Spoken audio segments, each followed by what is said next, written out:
Assalamualaikum warahmatullahi wabarakatuh. Alhamdulillahirrahmanirrahim. Kita masih diberi kesempatan ya Bapak Ibu untuk bisa berkumpul di hari belajar guru ya, yang seperti biasa kita laksanakan setiap hari Kamis. Untuk hari belajar guru pada kesempatan ini, terima kasih atas kesempatan yang diberikan. Di sini saya akan melakukan pembahasan pembelajaran mendalam yang 1 minggu kemarin sudah dilaksanakan.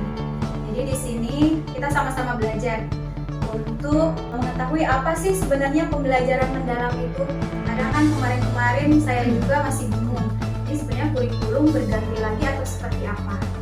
Jadi agar tidak miskonsepsi, ini sebenarnya untuk pembelajaran mendalam ini bukan pergantian kurikulum.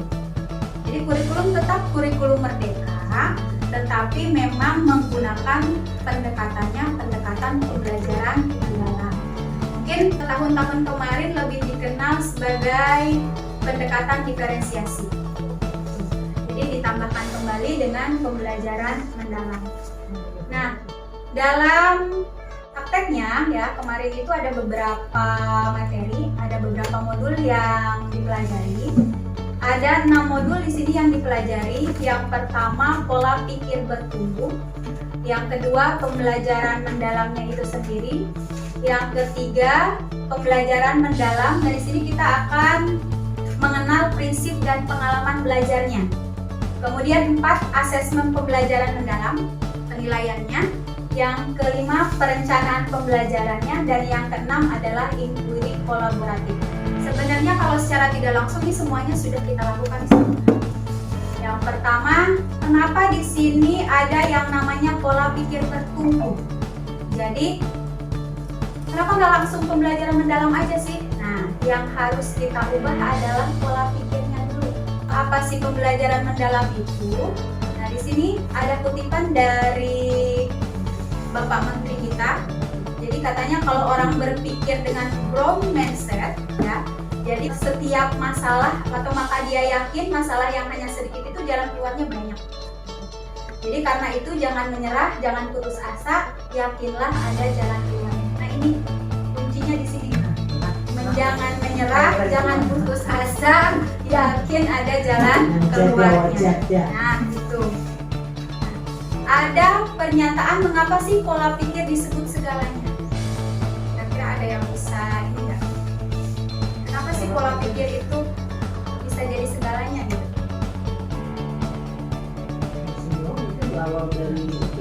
Nah, begitu. Karena awalnya semuanya dari pikiran. Jadi pikiran dulu nih yang harus kita tata, gitu. Yang harus kita rubah. Ya. Jadi mengapa pola pikir disebut segalanya? Nah ini betul tadi. Jadi karena pola pikir itu akan mempengaruhi tindakan. Dan tindakan itu kan pasti akan mempengaruhi hasilnya. Jadi di sini pola pikir itu akan mendikte tindakan. Ketika pola pikir kita baik, kan berarti kan tindakan yang akan dilakukan kemudian hasilnya juga akan baik. Ya, jadi seperti itu.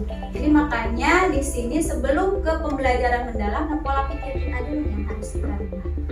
Pola pikir itu lebih penting dari keterampilan. Kenapa bisa dikatakan seperti itu? Tadi mindset kita itu, jadi itu adalah keterampilan nanti yang akan mempengaruhi hasil kita ke depannya. Jadi pola pikir, kemudian baru keterampilan, baru yang paling atas itu adalah alatnya nanti. Kemudian yang selanjutnya ini ada 2 jenis-jenis pola pikir. Yang pertama ada di growth mindset, yang kedua di fixed mindset. Jadi kalau yang growth mindset itu keyakinan bahwa kecerdasan dan keterampilan bisa dikembangkan lewat belajar dan berusaha. Intinya kita punya pilihan di PPT atau PPB. PPT itu pola pikir tetap dan PPB itu pola pikir bertumbuh. Dari pola pikir tetap ke pola pikir bertumbuh, bagaimana cara kita merubahnya? Nah, yang pertama kita belajar cara mengenali suara PPT dulu. Kemudian yang keduanya, sadari bahwa kita punya pilihan. Ini perbedaan antara suara pola pikir tetap dengan pola pikir bertumbuh. Contoh misalkan yang tetap, kalau saya gagal berarti saya tidak mampu. Bagaimana untuk bisa kita merubah ke suara pola pikir bertumbuh ya? Berarti kan harus ada motivasi dari kita gitu. Ketika ibaratnya gagal terus coba ya. Karena dari kegagalan itu berarti itu adalah proses belajarnya. Ya, jadi proses belajarnya. Kalau ini ada prosedur intervensi pola pikir. Jadi saat melihat murid yang mau menyerah, ketika menemui tantangan atau kesulitan, segera dorong dia untuk mencoba lagi. Jadi jangan dibiarkan, ini terus kasih motivasi saja gitu ya. Kemudian pada saat murid mau mencoba lagi, segera beri pujian proses. Jadi dipuji, oh iya, berarti kan dia mau berusaha. Oke, kemudian lalu jelaskan kepada murid tersebut tentang PPT dan PPB dan perbedaan utamanya pada saat menghadapi tantangan dalam belajar. Dan yang terakhir, jelaskan kepada murid bahwa berbuat salah merupakan cara otak untuk belajar dan berkembang. Jadi ketika ada salah ketika mengerjakan soal ataupun ibaratnya jawabannya masih kurang sesuai gitu dengan yang soalnya. Jadi intinya nggak masalah gitu tuh, itu adalah cara otak untuk belajar dan berkembang. Sekarang yang jadi pertanyaannya adalah, sudahkah kita memiliki pola pikir belum? Berarti intinya di sini bukan ke siswa dulu, berarti ke kitanya dulu. Nah, yang harus ibaratnya merubah dari PPT ke PPB. Jadi dari situ baru kita bisa menerapkan kepada anak. Intinya adalah dalam hati itu mau untuk ada perubahan. Intinya itu sih ya, untuk berubah. Nah, coba di sini ada tebaklah aku. Kira-kira apa nih? Pelangi. Kok bisa pelangi, Pak? Pensil kan mesinnya di bawah P. Lampu la-nya. Wangi. Jadi pelangi.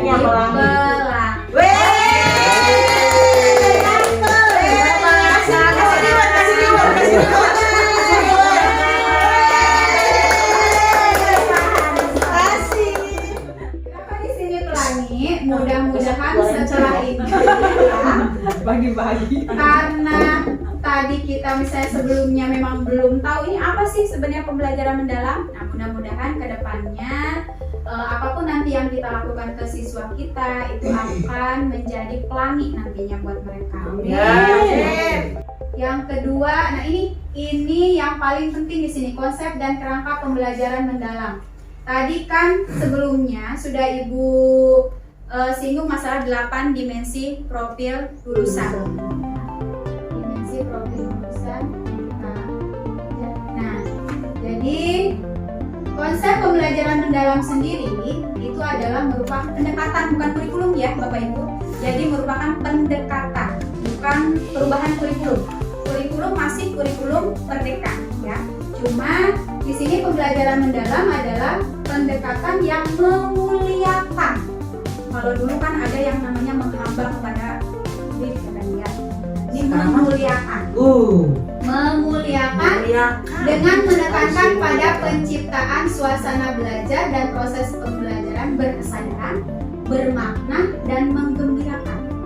Melalui olah pikir, berarti berkaitan dengan pikirannya, kemudian olah hati berkaitan dengan rasanya, kemudian olah rasa dan olah raga tuh dengan fisiknya secara holistik dan terpadu. Jadi saling berkaitan nanti semuanya ini. Selanjutnya, nah ini pembelajaran mendalam. Ini adalah secara umumnya ada dimensi profil lulusan, ada prinsip pembelajaran, ada pengalaman belajar, sama kerangka pembelajaran. Ini semuanya akan tertuang di rencana pembelajaran kita, di modul ajar kita. 4 ini. 8, 3, 3, 4. Yos, ingatkan.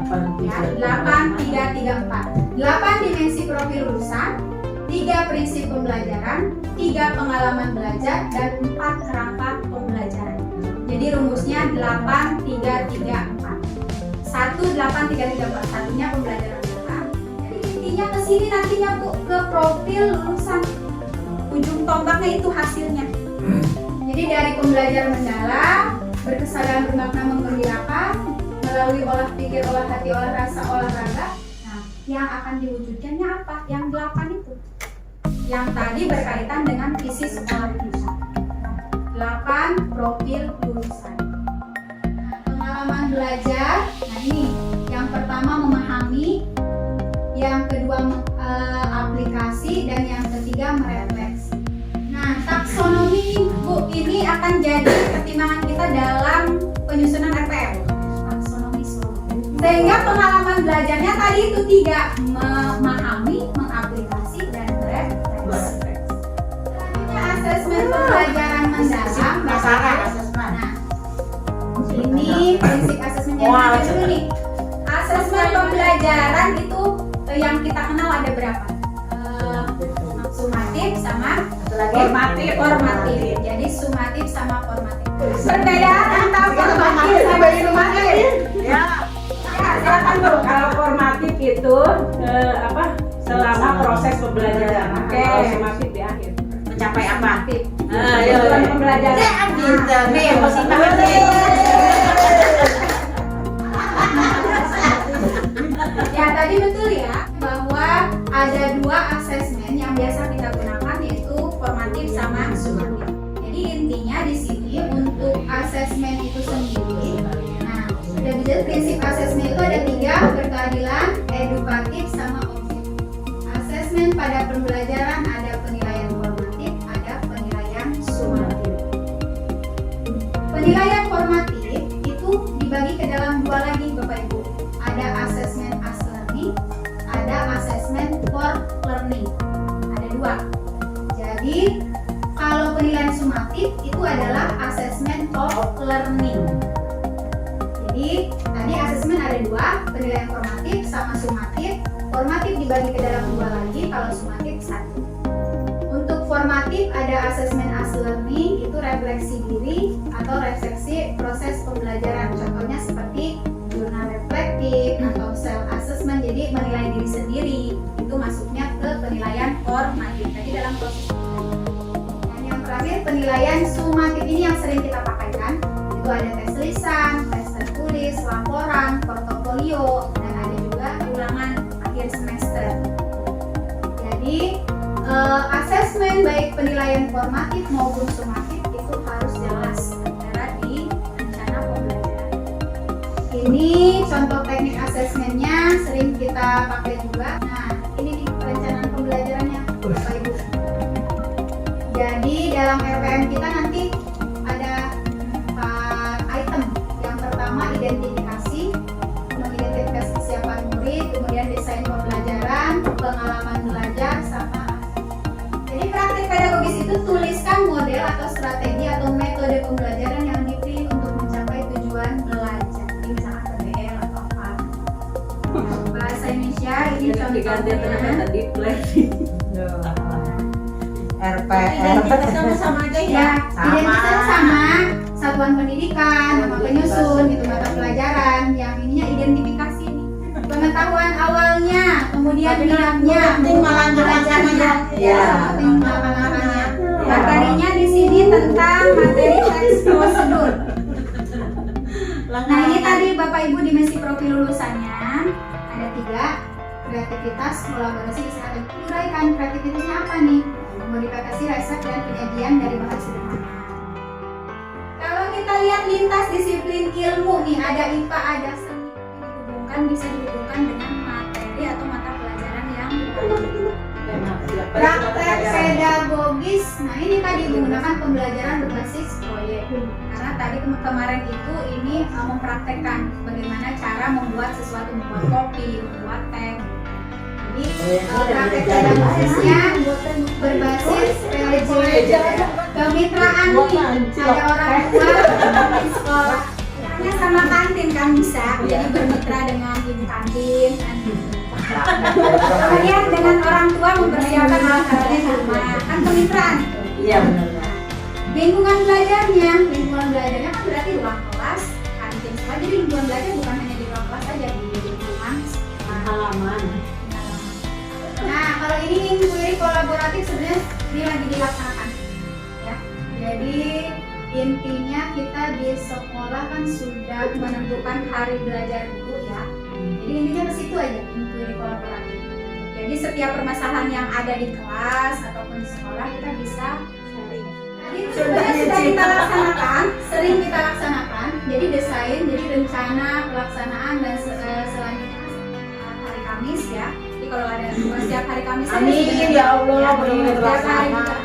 Inquiry kolaboratif itu ada 3 tahapan. Tadi Ibu juga sudah melakukannya. Ada akses identifikasi, ya. Nah, dari visi lama sudah tidak selaras dengan visi yang baru, misalkan ya harus ini. Kemudian didesain, direncanakan, ya. Kemudian diimplementasikan, berarti dilaksanakan, kan, gitu, ya. Kemudian direfleksikan. Silakan Bapak Ibu merefleksikan apa dua pertanyaan di sini. Apa pemahaman atau wawasan baru yang diperoleh dari sesi penindasan ini? Ya. Kemudian apa tantangan dan hambatan kira-kira ketika menerapkan pembelajaran mendalam? Boleh. Sambil.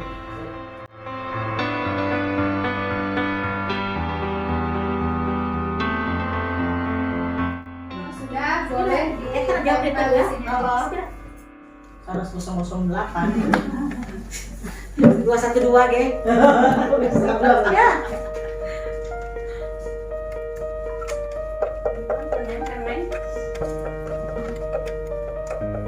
Mungkin dia lelah. Mungkin ya.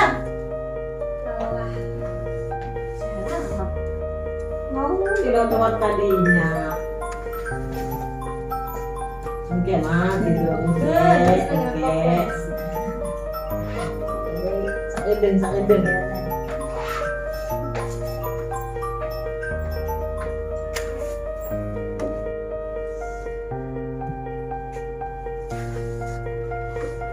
Kabar boleh deh. Kesempatan masih jernih. Kami orangnya mandi aja baik mas. Udah dikira orang masih jernih.